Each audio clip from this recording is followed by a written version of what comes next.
പാലക്കാട് മുട്ടിക്കുളങ്ങരയിലെ പോലീസുകാരുടെ മരണത്തിൽ 2 പേർ കസ്റ്റഡിയിൽ. സ്ഥലമുടമയും സുഹൃത്തുമാണ് കസ്റ്റഡിയിലായത്. ഇവർ പന്നിയെ പിടികൂടാൻ സ്ഥാപിച്ച കെണിയാണ് അപകട കാരണമായതെന്നാണ് സൂചന. വിവരങ്ങളുമായി പാലക്കാട് നിന്ന് പ്രസാദ് ഉടുമ്പിശ്ശേരി ചേരുന്നു. പ്രസാദ്, ഷോക്കേറ്റതാണ് മരണകാരണമെന്നറിയുമ്പോഴും അതിനകത്തുള്ളൊരു അസ്വാഭാവികതയ്ക്ക് അന്വേഷണം തുടങ്ങിയിരുന്നു. അങ്ങനെ ഒരു സംശയം തന്നെ നേരത്തെ ഉണ്ടായിരുന്നു. ആ സംശയം കൂടിയാണോ ഇപ്പോൾ ഈ വസ്തുതയിലേക്ക് വഴി തിരിച്ചുവിട്ടിരിക്കുന്നത്? അപർണ, ഇന്ന് രാവിലെയാണ് മുട്ടിക്കുളങ്ങര പോലീസ് ക്യാമ്പിലെ 2 ഹവിൽദാർമാരെ മരിച്ച നിലയിൽ കണ്ടെത്തിയിട്ടുള്ളത്. ഇവരെ ഷോക്കേറ്റ് മരിച്ചു എന്നുള്ളത് തന്നെയായിരുന്നു പ്രാഥമിക നിഗമനം. ഇതേ തുടർന്നാണ് ഇവർ കണ്ടെത്തിയ ആ വയലിന്റെ ഉടമകളെ പോലീസ് ചോദ്യം ചെയ്തത്. തുടർന്നാണ് ഈ വയലുടമ സുരേഷ്, മുട്ടിക്കുളങ്ങര സ്വദേശി സുരേഷ് ഇക്കാര്യം പോലീസിനോട് തുറന്നു പറഞ്ഞു എന്നുള്ളതാണ് കിട്ടുന്ന വിവരം. സുരേഷ് അവിടെ കാട്ടുപന്നിയെ പിടികൂടുന്നതിന് വേണ്ടി വൈദ്യുതി കെണി സ്ഥാപിച്ചിരുന്നു ഇദ്ദേഹത്തിന്റെ സ്ഥലത്തോട് ചേർന്ന്. ഈ കെണിയിൽ 2 പോലീസുകാരും അകപ്പെടുകയായിരുന്നു എന്നുള്ളതാണ് പോലീസിന് നൽകിയിട്ടുള്ള മൊഴി. രാവിലെ പന്നിയെ പിടികൂടി കെണിയിലായിട്ടുണ്ടോ എന്നുള്ളത് പരിശോധിക്കാൻ വരുമ്പോഴാണ് 2 പോലീസുകാർ ഇതിൽ ദാരുണമായി കൊല്ലപ്പെട്ട വിവരം സുരേഷ് അറിയുന്നത്. തുടർന്ന് സുരേഷും ആണ് ഈ മൃതദേഹം വയലിലേക്ക് മാറ്റിയിട്ടത് എന്നുള്ളതാണ് ഇപ്പോൾ പോലീസിനോട് പറഞ്ഞിട്ടുള്ളത്. ഇയാളെ ഇപ്പോൾ കൂടുതൽ ചോദ്യം ചെയ്തു വരികയാണ്. അതോടൊപ്പം തന്നെ സുരേഷിന്റെ സുഹൃത്തിനെയും പോലീസ് കസ്റ്റഡിയിൽ എടുത്തിട്ടുണ്ട്. രാവിലെ 9 മണിയോടുകൂടിയാണ് 2 മൃതദേഹം, ഹവിൽദാർമാരുടെ 2 മൃതദേഹം പോലീസ് കണ്ടെത്തുന്നത്. ഇന്നലെ രാത്രി 9:30 ഇവർ ക്വാർട്ടേഴ്സിൽ നിന്നും ഇറങ്ങിയതാണ്. സാധാരണഗതിയിൽ മീൻ പിടിക്കുന്നതിന് അവധി ദിവസങ്ങളിലും അതോടൊപ്പം തന്നെ ജോലി സമയം കഴിഞ്ഞും ഇവരെല്ലാം ഇത്തരത്തിൽ സമീപത്തെ തോട്ടിൽ മീൻ പിടിക്കാൻ പോകാറുണ്ടായിരുന്നു. അങ്ങനെ സാധാരണ രീതിയിൽ പോയതാണ് 2 പേരും എന്നുള്ളതാണ് പോലീസ് വ്യക്തമാക്കിയത്. ഇന്ന് SP തന്നെ ഉച്ചയ്ക്ക് സ്ഥലം പരിശോധിച്ച SP തന്നെ ഇക്കാര്യത്തിൽ ഷോക്കേറ്റാണ് മരണം എന്നത് ഏറെക്കുറെ വ്യക്തമാക്കിയിരുന്നു. തുടർന്ന് നാട്ടുകാരെ നടത്തിയ ചോദ്യം ചെയ്യലിലാണ് ഇക്കാര്യം സ്ഥിരീകരിച്ചത്. പ്രസാദ്, സ്ഥലമുടമയും സുഹൃത്തും കസ്റ്റഡിയിലായിരിക്കും. ഏത് രീതിയിലുള്ള ഒരു വകുപ്പ് ഇവർക്കെതിരെ ചാർജ് ചെയ്യാനാണ് സാധ്യത? ഇക്കാര്യത്തിൽ അവർക്കെതിരെ അവരുടെ അറസ്റ്റ് രേഖപ്പെടുത്തിയിട്ടില്ല. അതിന്റെ പരിശോധനകൾ നടക്കുകയാണ്. സാധാരണഗതിയിൽ ഇത്തരത്തിൽ വൈദ്യുതി കെണി സ്ഥാപിക്കുന്നതിനൊന്നും തന്നെ അനുമതി ഇല്ലാത്തതാണ്. അതുകൊണ്ട് തന്നെ കൊലക്കുറ്റം ചുമത്തുക എന്നുള്ളത് തന്നെയായിരിക്കും ഇതിനകത്ത് പ്രധാനമായും ചെയ്യേണ്ടിയിരുന്നത്. എന്തായാലും അതിന്റെ അന്വേഷണവും ചോദ്യം ചെയ്യലും എല്ലാം തന്നെ നടന്നുകൊണ്ടിരിക്കുകയാണ്. പ്രസാദ് ഉടുമ്പിശ്ശേരിയാണ് വിവരങ്ങൾ നൽകിയത്. പോലീസുകാരുടെ മരണത്തിൽ 2 പേർ കസ്റ്റഡിയിലായിരുന്നു.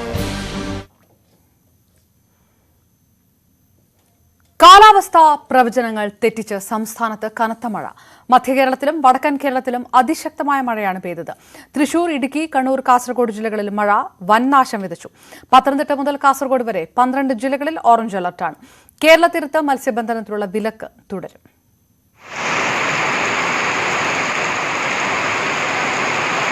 കഴിഞ്ഞ 24 മണിക്കൂറിൽ ഏറ്റവും കൂടുതൽ മഴ ലഭിച്ചത് കൊടുങ്ങല്ലൂരിൽ 162 മില്ലിമീറ്റർ മഴ. ആലുവ തൊട്ടുപിന്നിൽ 1 മില്ലിമീറ്റർ കുറവ്. തൃശൂർ ചാലക്കുടിയിൽ 6 മണിക്കൂറോളം ശക്തമായ മഴ തുടർന്നു. ഇടുക്കി നെടുങ്കണ്ടത്ത് മരം കടപുഴകി വീട് തകർന്നു. നേരിമംഗലം കട്ടപ്പന റോഡിൽ കൊടകല്ല് ഭാഗത്ത് മരങ്ങൾ വീണ് ഗതാഗത തടസ്സമുണ്ടായി. കായംകുളത്തും പരിസര പ്രദേശങ്ങളിലും മരങ്ങൾ കടപുഴകി. എരുവയിൽ ആഞ്ഞിലി മരം വീണ് വീടിന്റെ മേൽക്കൂരയും ചുറ്റുമതിലും തകർന്നു. പത്തിയൂരിലും വിവിധയിടങ്ങളിൽ മരങ്ങൾ വീടുകൾക്ക് മേൽ പതിച്ചു. കോഴിക്കോട് കണ്ണൂർ ദേശീയപാതയിൽ മരം വീണ് മണിക്കൂറുകളോളം ഗതാഗതം തടസ്സപ്പെട്ടു.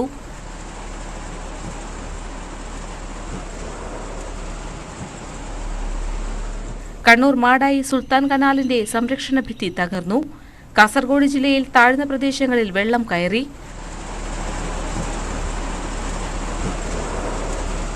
പാലായി ഷട്ടർ കം ബ്രിഡ്ജിന്റെ എല്ലാ ഷട്ടറുകളും തുറന്നു. കാര്യങ്കോട് പുഴയിൽ ജലനിരപ്പ് ഉയർന്ന സാഹചര്യത്തിലാണ് ഷട്ടറുകൾ തുറന്നത്. ജില്ലയിൽ തീരദേശ പ്രദേശങ്ങളിലും മലയോര മേഖലയിലുമുള്ളവർ ജാഗ്രത പാലിക്കണമെന്നാണ് നിർദ്ദേശം. നീലേശ്വരം നഗരസഭ, പടന്ന, ചെറുവത്തൂർ പഞ്ചായത്ത് പരിധിയിലുള്ളവർക്കാണ് ജാഗ്രതാ നിർദ്ദേശം.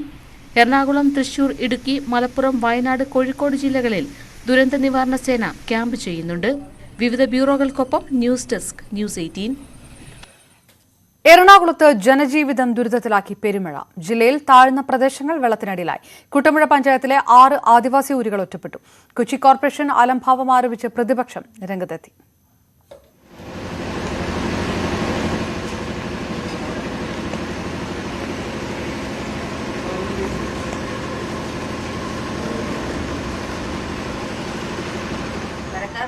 ഭക്ഷണം ഉണ്ടാക്കാനും പറ്റണില്ല, ഒരു സൗകര്യം ഇല്ല. അന്ന് പെട്ടുപോയി ഞങ്ങളിവിടെ.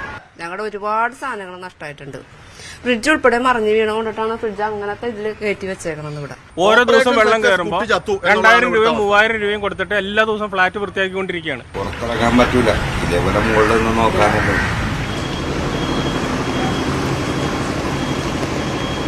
കേന്ദ്ര കാലാവസ്ഥാ വകുപ്പ് ഗ്രീൻ അലർട്ട് മാത്രം പ്രഖ്യാപിച്ചിരുന്ന എറണാകുളത്ത് മണിക്കൂറുകളോളം പെയ്തത് അതിശക്തമായ മഴ. താഴ്ന്ന പ്രദേശങ്ങളിലും വീടുകളിലും വെള്ളം കയറി. ജനം ദുരിതത്തിലുമായി.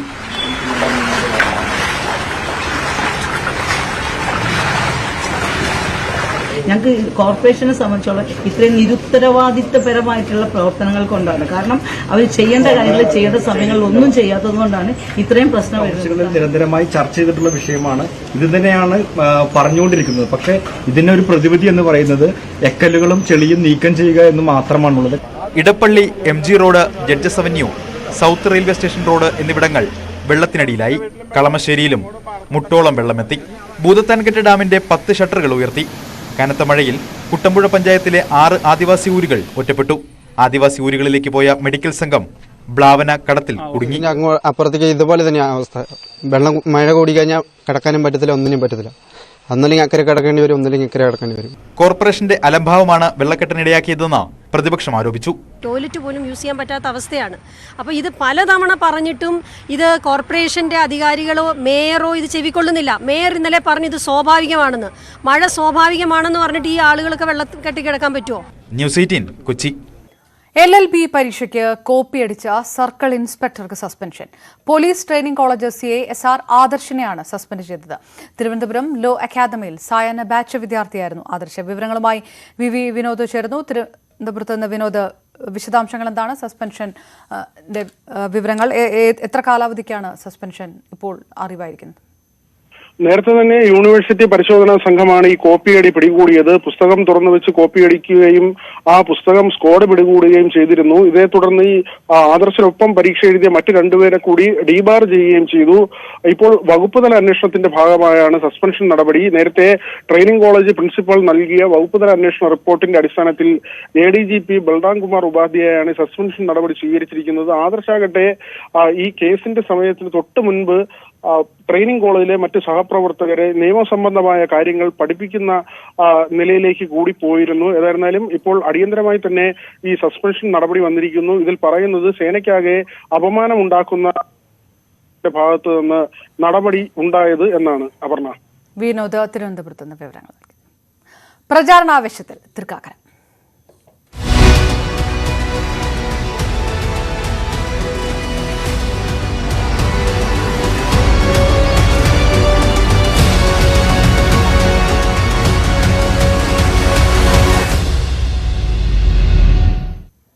മുഖ്യമന്ത്രിക്കെതിരായ പരാമർശത്തിൽ K. സുധാകരനെതിരെ കേസെടുത്തതിൽ പ്രതിഷേധമുയർത്തി കോൺഗ്രസ്. തൃക്കാക്കര തെരഞ്ഞെടുപ്പ് ലക്ഷ്യമിട്ടാണ് K. സുധാകരനെതിരായ പോലീസ് നടപടിയെന്നാണ് പ്രതിപക്ഷ ആരോപണം. മുഖ്യമന്ത്രിയെ അധിക്ഷേപിച്ചതിൽ സ്വാഭാവിക നടപടിയാണ് പോലീസ് സ്വീകരിച്ചതെന്നാണ് ഇടതുമുന്നണിയുടെ പ്രതികരണം. IPC 153 വകുപ്പ് പ്രകാരം പാലാരിവട്ടം പോലീസാണ് K. സുധാകരനെതിരെ കേസെടുത്തത്. ഡിവൈഎഫ്ഐ പ്രാദേശിക നേതാവിന്റെ പരാതിയിലാണ് നടപടി. എന്നാൽ ഇത് തെരഞ്ഞെടുപ്പ് ലക്ഷ്യമിട്ടുള്ള നീക്കമാണെന്നാണ് പ്രതിപക്ഷ ആരോപണം. മുമ്പ് വിവാദ പ്രസ്താവന നടത്തിയ മുഖ്യമന്ത്രിക്കെതിരെ എന്തുകൊണ്ട് കേസെടുത്തില്ല? K. സുധാകരൻ മാപ്പ് പറഞ്ഞിട്ടും കേസെടുത്തത് വിഷയദാരിദ്ര്യം മൂലമാണെന്നാണ് പ്രതിപക്ഷ ആരോപണം. കേരള രാഷ്ട്രീയത്തിൽ ഏറ്റവും മോശമായ പദപ്രയോഗം നടത്തിയതിന്റെ പാരമ്പര്യവും അതിന്റെ ക്രെഡിറ്റും മുഖ്യമന്ത്രിക്ക് മാത്രം അവകാശപ്പെട്ടിട്ടുള്ളതാണ്. ഒരു കോടതിയിലും പോയി കോടതിയുടെ വരാന്തയിൽ പോലും നിൽക്കാത്ത കേസാണ്. പക്ഷെ ഇപ്പോൾ അത് ചർച്ചയാകണം. അത് ചർച്ചയാകാൻ വേണ്ടിയിട്ട് മാത്രമാണ് ഈ ഒരു വിഷയം എടുത്തിരിക്കുന്നത്.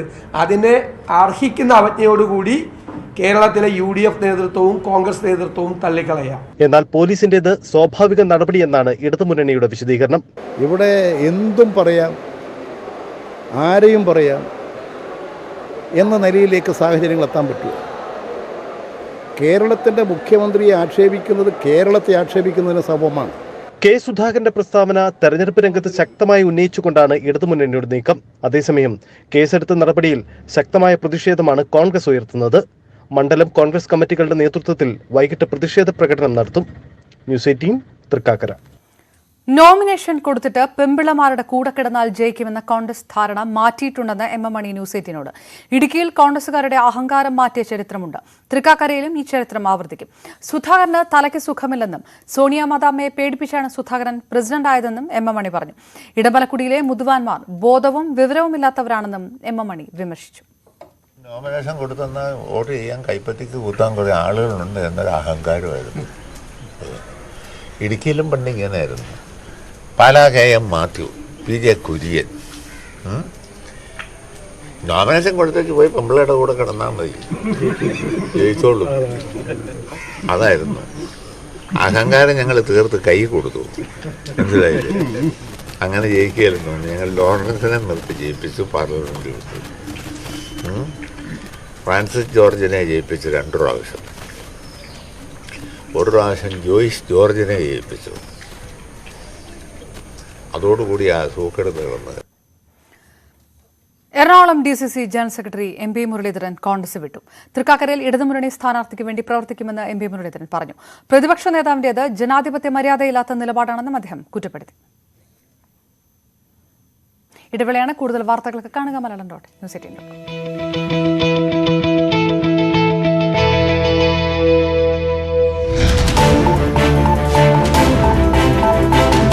കൊലപാതക കേസിൽ ഇന്ത്യൻ മുൻ ക്രിക്കറ്റ് താരവും കോൺഗ്രസ് നേതാവുമായ നവ്ജോത് സിംഗ് സിദ്ധുവിന് തടവ് ശിക്ഷ.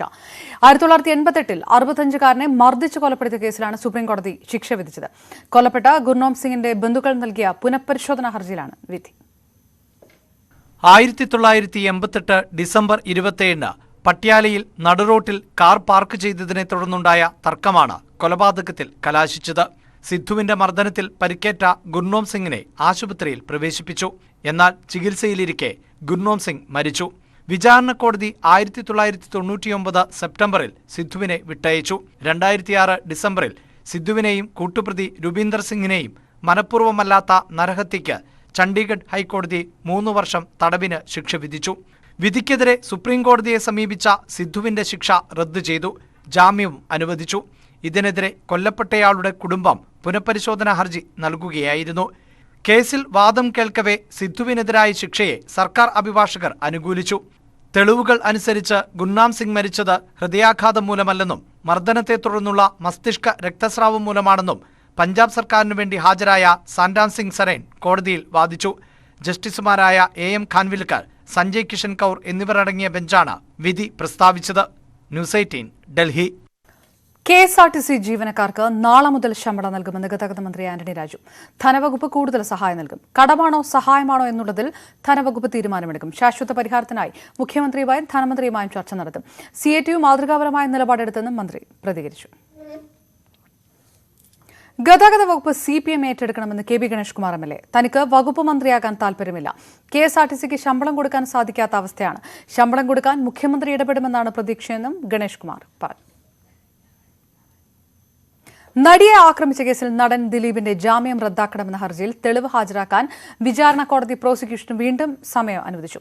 ഇന്ന് പ്രോസിക്യൂഷൻ വാദം നടത്തിയെങ്കിലും കൃത്യമായ തെളിവ് ഹാജരാക്കാത്തതിൽ കോടതി അതൃപ്തി രേഖപ്പെടുത്തി. ഹർജി പരിഗണിക്കുന്നത് 26ലേക്ക് മാറ്റിയ വിചാരണ കോടതി ജാമ്യം റദ്ദാക്കാൻ കാരണമാകുന്ന തെളിവുകൾ ഹാജരാക്കുന്നതിന് അവസാന അവസരമാണ് നൽകുന്നതെന്നും സർക്കാരിന്റെ അഭിഭാഷകനെ അറിയിച്ചു. ദിലീപിന്റെ ഫോണിലെ തെളിവുകൾ നശിപ്പിക്കാൻ പ്രതിഭാഗം അഭിഭാഷകർ മുംബൈയിൽ പോയതിന് തെളിവുകളുണ്ടെന്ന് പ്രോസിക്യൂഷൻ അറിയിച്ചു. എന്നാൽ നശിപ്പിക്കപ്പെട്ട ചാറ്റുകൾക്ക് നടിയെ ആക്രമിച്ച കേസുമായി നേരിട്ട് ബന്ധമുണ്ടെങ്കിലേ പ്രസക്തിയുള്ളൂവെന്ന് കോടതി മറുപടി നൽകി. നടിയെ ആക്രമിച്ച കേസിന്റെ അന്വേഷണ മേൽനോട്ട ചുമതലയിൽ ADGP S. ശ്രീജിത്ത് ഇപ്പോൾ ഇല്ല എന്ന് സർക്കാർ ഹൈക്കോടതിയിൽ. ശ്രീജിത്തിന് പകരം പുതിയ അന്വേഷണ സംഘത്തെ ചുമതലപ്പെടുത്തി. ക്രൈംബ്രാഞ്ച് പുതിയ മേധാവി ഷെയ്ഖ് ദർവേഷ് സാഹിബിനാണിപ്പോൾ മേൽനോട്ട ചുമതലയെന്നും സർക്കാർ അറിയിച്ചു. കൊടിയത്തൂർ ഗ്രാമീണ ബാങ്കിൽ മുക്കുപണ്ടം പണയം വെച്ച കേസിൽ അന്വേഷണം നടക്കുന്നതിനിടെ ബാങ്കിലെ അപ്രൈസർ ട്രെയിൻ തട്ടി മരിച്ചു. മുക്കം സ്വദേശി മോഹനാണ് മരിച്ചത്. കോഴിക്കോട് ട്രെയിൻ തട്ടി ഗുരുതരമായ പരിക്കേറ്റ മോഹനെ മെഡിക്കൽ കോളേജ് ആശുപത്രിയിൽ എത്തിച്ചെങ്കിലും മരിച്ചു. 27 ലക്ഷം രൂപയുടെ മുക്കുപണ്ട തട്ടിപ്പ് കേസിലാണ് അന്വേഷണം നടക്കുന്നത്. സംസ്ഥാന പോലീസ് സേനയിലേക്ക് പുതിയതായി എത്തുന്ന പല വനിതാ ഉദ്യോഗസ്ഥരും ഉന്നത വിദ്യാഭ്യാസമുള്ളവരാണ്. നവാഗതരായ 446 പേരിൽ 7 പേർ MTech-കാർ. MCA കഴിഞ്ഞ 2 പേരും 59 BTech-കാരും ഇക്കൂട്ടത്തിലുണ്ട്. ഇനിയുമുണ്ട് സേനയിലേറെ ഉന്നത ബിരുദധാരികൾ. പരിശീലനം പൂർത്തിയാക്കി പുതുതായി പോലീസിന്റെ ഭാഗമായി എത്തുന്ന 446 വനിതകളിൽ ഭൂരിഭാഗവും ഉന്നത വിദ്യാഭ്യാസ യോഗ്യതയുള്ളവർ. ബിരുദാനന്തര ബിരുദം കഴിഞ്ഞ 50 പേർ, 7 എംടെക്കുകാരും 59 ബിടെക്കുകാരും, MCA 2, MBA 6. പട്ടിക തീരുന്നില്ല. B.Ed പാസ്സായ 50 പേർ അധ്യാപകന്റെ വടിക്ക് പകരം കാക്കിയിൽ ലാത്തി പിടിക്കും. എന്റെ മോനൊരു ഉദ്യോഗം വേണം. BA-BEdകാരനായതുകൊണ്ട് അധ്യാപക വൃത്തി തന്നെ വേണമെന്ന് കടുംപിടുത്തൊന്നുമില്ല കേട്ടോ. സർക്കാർ ജോലി വേണമെന്നില്ല. KSRTCയിലാവരുന്നുള്ള ഒരു അപേക്ഷ മാത്രമേ ഉള്ളൂ. ഉദ്യോഗം ലഭിച്ചവർക്കും രക്ഷിതാക്കൾക്കും അങ്ങനെ ഒരു ആശ്വാസമുണ്ട്. ഉന്നത ബിരുദധാരി പോലീസായെങ്കിലും ശമ്പളം കിട്ടും. പാസിംഗ് ഔട്ട് പരേഡ് ഞായറാഴ്ച രാവിലെ 8-ന് കേരള പോലീസ് അക്കാദമിയിലാണ്. 1 വർഷത്തെ പരിശീലനം പൂർത്തിയാക്കിയാണ് സേനയുടെ ഭാഗമാകുന്നത്. VV Vinod, news 18, Thiruvananthapuram. ഒരു പദവിയിലിരുന്ന് ജനങ്ങൾക്ക് വേണ്ടി പ്രവർത്തിക്കാനാണ് കോൺഗ്രസിൽ ചേർന്നതെന്ന് പാർട്ടിയിൽ നിന്ന് രാജിവെച്ച ഗുജറാത്തിലെ നേതാവ് ഹാർദിക് പട്ടേൽ. പാർട്ടിക്ക് ഒരു വീക്ഷണമോ ഗുജറാത്തിലെ ജനങ്ങൾക്കായി പദ്ധതിയോ അതിനുള്ള ഉദ്ദേശമോ ഇല്ല. കഴിഞ്ഞ തെരഞ്ഞെടുപ്പിന് ശേഷം പാർട്ടി MLA-മാരെ കാണണമെന്ന് രാഹുൽ ഗാന്ധിയോട് ആവശ്യപ്പെട്ടെങ്കിലും 4.5 വർഷം കഴിഞ്ഞ് ഇപ്പോഴാണ് അവരെ കാണാൻ തയ്യാറായതെന്നും ഹാർദിക് പട്ടേൽ ന്യൂസ് 18നോട് പറഞ്ഞു. तो शायद जो काम हमने बिना पद किया है उसको हम ज्यादा तरीके से कर सकते हैं, तो उसीलिए हम कांग्रेस पार्टी में जुड़े थे. तो वही कांग्रेस से दूर से दिखा, अच्छा लगा. जब अंदर गए तो पता चला कि ना इनके पास कोई विजन दिख रहा है, ना इनके पास गुजरात के हितों के लिए कोई ऐसे ब्लूप्रिंट है, ना ही ये गुजरात के लिए कुछ अच्छा करना चाहते हैं. कई बार राहुल जी को कहा कि आप सब विधायकों को एक बार मिल लीजिए. 4.5 साल के बाद अभी दाहोद जाके वो मिले. ഇനി IPL വാർത്തകൾ.